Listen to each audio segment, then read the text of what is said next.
오늘 말씀은 창세기 43장 15절에서 34절까지의 말씀인데요. 15절에서 18절까지 그리고 30절에서 34절까지 읽도록 하겠습니다. 그 형제들이 예물을 마련하고 갑절의 돈을 자기들의 손에 가지고 베냐민을 데리고 애굽에 내려가서 요셉 앞에 서니라. 요셉은 베냐민이 그들과 함께 있음을 보고 자기 청지기에게 이르되 이 사람들을 집으로 인도해 드리고 짐승을 잡고 준비하라. 이 사람들이 정오에 나와 함께 먹을 것이니라. 청지기가 요셉의 명대로 하여 그 사람들을 요셉의 집으로 인도하니 그 사람들이 요셉의 집으로 인도되매 두려워하여 이르되 전번에 우리 자루에 들어있던 돈의 일로 우리가 끌려 드는도다.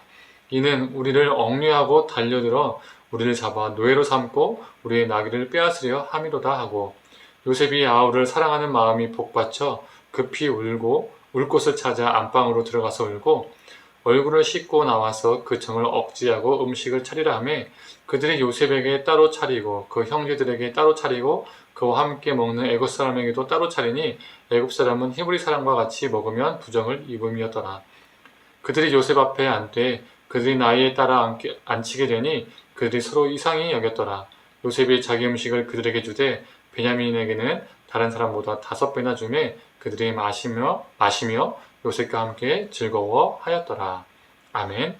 오늘 아침 묵상을 들으시는 모든 성도님들에게 하나님의 평안이 넘치기를 간절히 기도합니다. 베냐민을 포함한 야곱의 10명의 아들들은 애굽에 내려가서 요셉을 다시 만나게 됩니다. 그리고 그들은 요셉의 집으로 인도가 되죠. 요셉의 집으로 끌려가서 어떤 안 좋은 일을 경험하게 될까봐 나귀도 빼앗기고 노예로 삼을까봐 그들은 더 두려워하게 됩니다.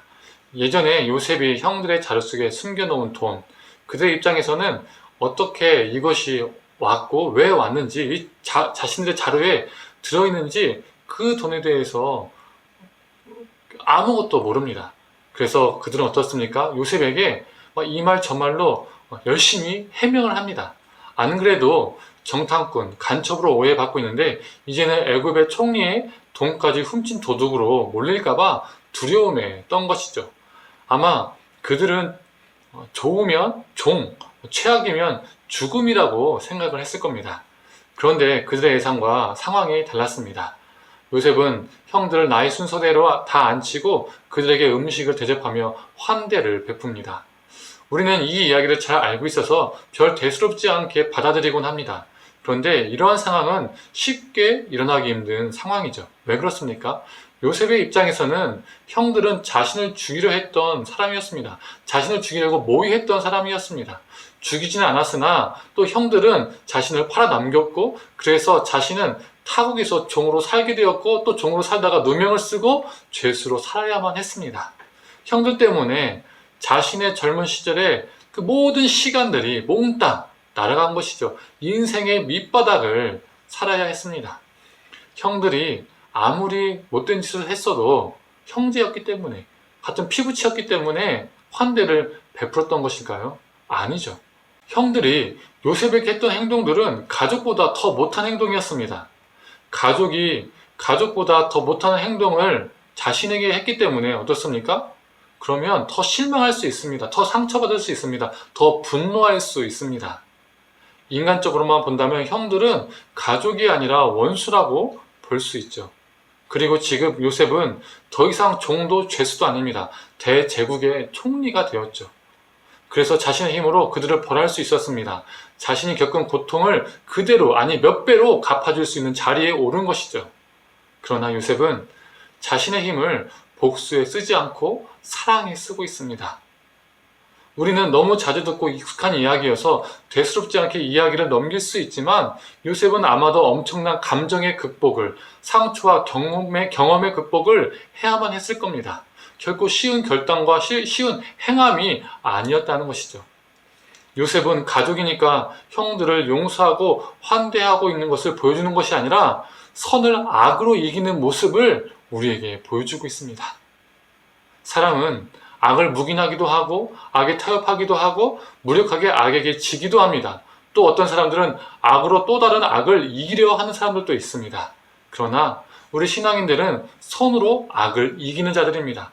우리는 하나님의 선으로 살아가서 악을 행하는 자들을 깨우치는 존재로 이 땅에 악이 힘을 잃도록 만드는 존재로 부름받은 사람들입니다.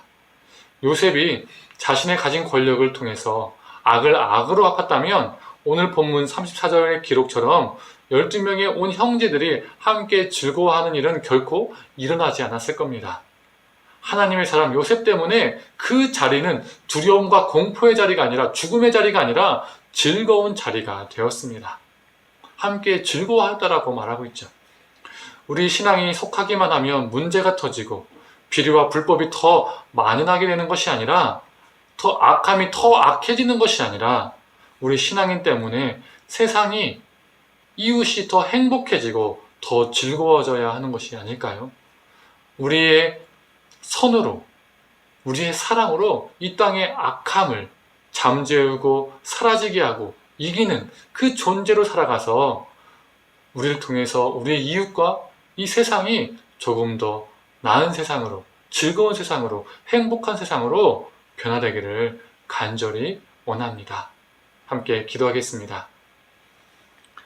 하나님, 요셉은 충분히 형들을 악하게 대할 수 있었지만 형들의 악함을 향해서 더 강한 악함으로 대할 수 있었지만 그 악함을 사랑으로 대하였고 선으로 이겼습니다. 하나님, 우리도 이 땅에 살면서 악함을 향해서 선으로 이길 수 있는 존재 되게 하여 주시옵소서. 사랑을 베풀고 자비를 베풀 수 있는 존재 되게 하여 주시옵소서. 그래서 우리가 있는 그 자리가 하나님의 사랑이 넘치는 자리가 되게 하여 주시고 우리를 통해서 누군가는 즐거움을, 행복함을, 기쁨을, 감사함을 느끼는 역사가 우리를 통해서 있게 하여 주시옵소서.